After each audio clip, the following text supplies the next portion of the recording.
আমি আজকে রান্না করে দেখাবো ডাল রান্না। ডাল সবাই রান্না করতে পারে, একটু ভিন্ন সাথে রান্না করলে একটু ভালো লাগে।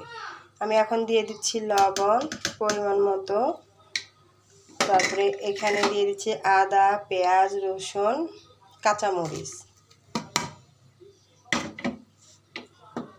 আর এখানে দিয়ে দিচ্ছি একটু হলুদ আর জিরার গুঁড়ো।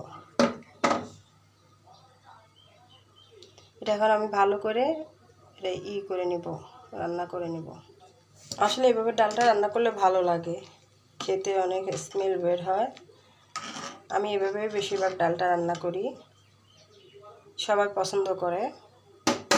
ডালটা আর একটু ভালো করে ফুটিয়ে নিই, তারপর আমি ঘুটে নেব। আমার ডালটি রান্না হয়ে গেছে, আমি এখন বাগার দিয়ে নিব। আমার ডালটি বাগার দিয়ে দিয়েছি অফ ক্যামেরায়। এভাবে রান্না করে খেয়ে দেখবেন, অনেক মজা।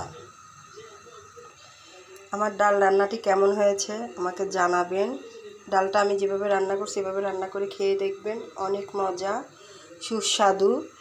গ্রানি আপনার অনেকগুলো আলু ভর্তা দিয়ে আপনি ভাত খেতে পারবেন। তো আমার ডালটা আপনি ওইভাবে রান্না করে দেখবেন, অনেক ভালো হয়েছে, ঘন ডাল। তো আর কি, সবাই ভালো থাকবেন, সুস্থ থাকবেন, নিরাপদে থাকবেন। আল্লাহ হাফেজ।